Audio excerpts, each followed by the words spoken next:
अस्सलाम वालेकुम स्टूडेंट्स। आज के इस वीडियो लेक्चर में हमने डिस्कस करना है जी स्क्वायर रूट को और क्यूब रूट को। ये एक नया टॉपिक है। पिछले वीडियो लेक्चर में हम एक्सपोनेंट को डिस्कस कर चुके हैं 4 लेक्चर में, और एलसीएम और एचसीएफ को हम उससे पहले डिस्कस कर चुके हैं। बेसिक मैथमेटिक्स को हम स्टार्ट किए हुए हैं, ठीक है, जनरल एबिलिटी के पोर्शन में। अब स्टूडेंट बात ज़रा सुनिएगा कि हमारे पास स्क्वायर रूट होता क्या है। सबसे पहले मैं आपको बताता चलूं कि हमारे पास स्क्वायर रूट की जो वैल्यू होती है वो 1/2 होती है। आपको इस चीज़ का पता होना चाहिए।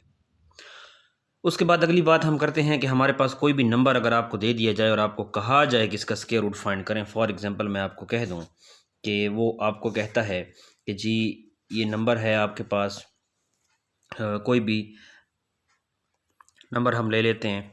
फॉर एग्जांपल कोई नंबर आप ले लें 256। सबसे पहला स्टेप आपने क्या करना है, उस नंबर के ऊपर आपने स्क्वायर रूट लगाना है। हमने लगा दिया स्क्वायर रूट। उसके बाद स्टूडेंट्स आपने क्या करना है कि इसी स्क्वायर रूट को आपने ज़रा बढ़ा के लिख देना है, और इस 256 की फैक्टराइजेशन आपने यहाँ पे लिखनी है, ठीक है। और फैक्टराइजेशन करने का तरीका मैं आपको यहाँ पे बता दूँ कि फैक्टराइजेशन करते वक्त आपने छोटे से छोटे टेबल को यूज़ करना है, ठीक है। बड़ा टेबल मत लेके जाइएगा, फिर आपका स्क्वायर रूट जो है नहीं निकल पाएगा। तो आपने क्या करना है, छोटे से छोटा टेबल लेके जाना है।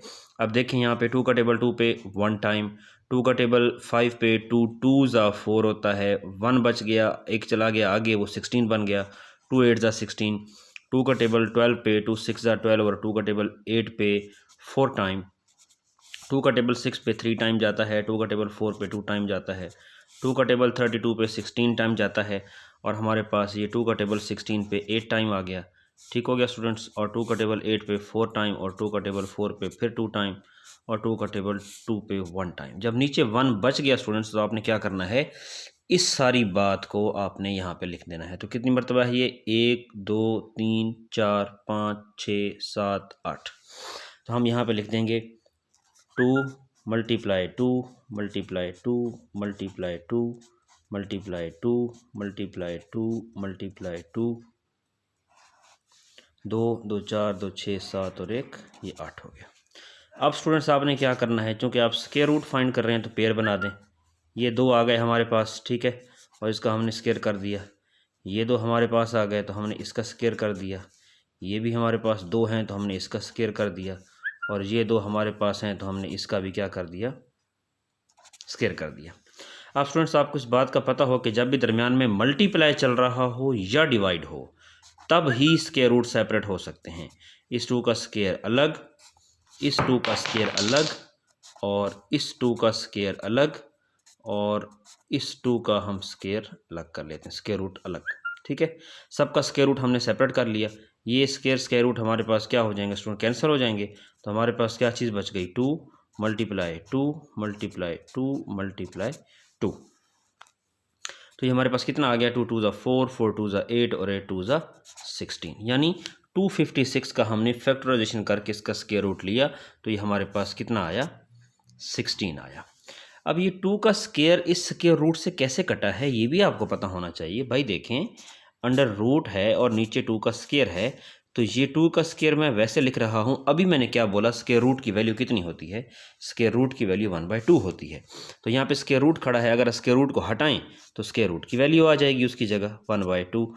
तो इस 2 से ये 2 कैंसिल, तो हमारे पास इसलिए ये 2 आता है, और इस तरह ये 2 कैंसिल होता है। ठीक हो गया, सारी बातें पता होनी चाहिए। ये मैं बात इसलिए बता रहा हूँ, कोई लोगों को इस चीज़ का पता नहीं होता। तो ये स्टूडेंट हमारे पास है, हमारे पास स्क्वायर रूट की टोटल बात आ गई। अच्छा, नेक्स्ट बात यहाँ बताता चलूँ कि अगर आप वेरीफाई करना चाहते हैं कि आपका आंसर ठीक है या गलत है, तो आपने करना क्या है, और आप इसको वेरिफिकेशन आप किस तरह करेंगे ताकि आपकी तसल्ली हो जाए कि आपका आंसर ठीक है गलत है। आपने क्या करना है, आंसर को आंसर से ही मल्टीप्लाई कर देना है। अगर आपका क्वेश्चन आता है, इट मीन्स कि आपका आंसर बिल्कुल ओके ओके है। ठीक हो गया स्टूडेंट्स। अब हम बात कर लेते हैं जी, कोई भी नंबर है आपके पास, तो आपने बिल्कुल इसी तरह उसकी फैक्टराइजेशन करनी है, उसे अंदर रखना है, और आपने उसका क्या ले लेना है, स्क्वायर रूट ले लेना है।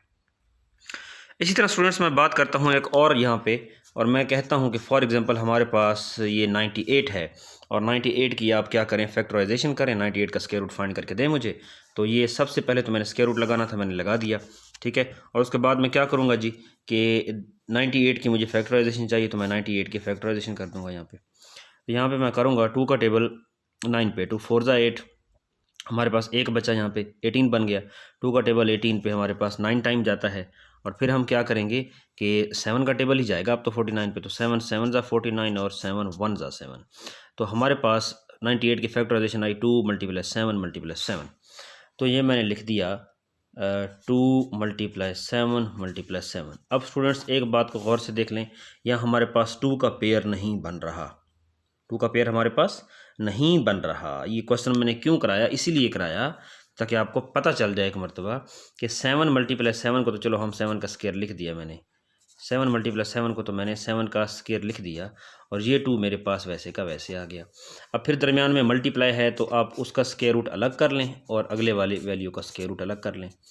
अब ये स्क्वायर रूट कैंसिल, ये आ गया 7 और ये √2। अब लिखने में बड़ी मिस्टेक करते हैं बच्चे क्या करते हैं, इस 7 को यहाँ लिख देते हैं और बिल्कुल इंडेक्स बना देते हैं इसका। बच्चे इस तरह लिखते हैं 7 √2। भाई इसमें और इसमें ज़मीन आसमान का फ़र्क है। ये इंडेक्स है, इसने एक्सपोनेंशियल फॉर्म में घूम के आना है, वहाँ पे 1/7 बनना है इसने, ये इंडेक्स नहीं है। तो ये जो 7 है ये इंडेक्स इसका नहीं है। आपने इंडेक्स और चीज़ है, ये अलग बेस एक और चीज़ है। जिसने एक्सपोनेंट वाला लेक्चर पढ़ा है उसे पता होगा। तो ये स्क्वायर रूट कैंसिल हो गया, ये 7 बच गया और आपने इसको ज़रा दूर करके लिखना है ये 2। तो आपका स्क्वायर रूट आ गया 7 √2। तो इस तरह इस वजह से ये मैंने क्वेश्चन दिया ताकि आपको ये बात क्लियर हो जाए। उसके बाद हमारे पास मैं आपको बता दूं कि हमारे पास क्यूब रूट क्या होता है, बिल्कुल इसी तरह है हमारे पास। ये हमारे पास रूट है, अगर फिर इस तरह लगा हुआ है तो हम इसे स्क्वायर रूट बोलते हैं। अगर हम इसका इंडेक्स 3 लगा दें, इंडेक्स बाहर नहीं, इंडेक्स अगर मैं इसका 3 लगा दूं तो हमारे पास ये क्या होगा, ये क्यूब रूट बन गया, ठीक है। इसी तरह अगर इसका मैं इंडेक्स 4 लगा दूं हमारे पास 4th रूट बन गया। इसी तरह इसका इंडेक्स अगर मैं 5 लगा दूं हमारे पास 5th रूट बन गया। तो इसी तरह अगर कोई नंबर आपके पास गिवन है और आपको कहते हैं कि फॉर एग्जांपल भाई ये 512 है, हमें इसका ना क्यूब रूट फाइंड करके दें कि आया कि ये क्यूब रूट बनता भी है कि नहीं बनता। तो आपने क्या करना है जी, 512 की फैक्टराइजेशन कर दें। यहाँ पे ये 512 यहाँ पे लिखें और आप फैक्टराइजेशन कर दें इसकी। आप लिखेंगे जी 2 2 ज़ा 4, 1 बचा, यहाँ पे 11 हो गया, 2 5 ज़ा 10, यहाँ पे 1 बच गया और 12 हो गया, 2 6 ज़ा 12, ठीक है। फिर क्या करेंगे 2 1 ज़ा 2, 2 2 ज़ा 4, यहाँ से 1 बच गया 16 बन गया, 2 8 ज़ा 16। फिर आप करेंगे यहाँ से 2 6 ज़ा 12 और 2 का टेबल 8 पे 4 टाइम।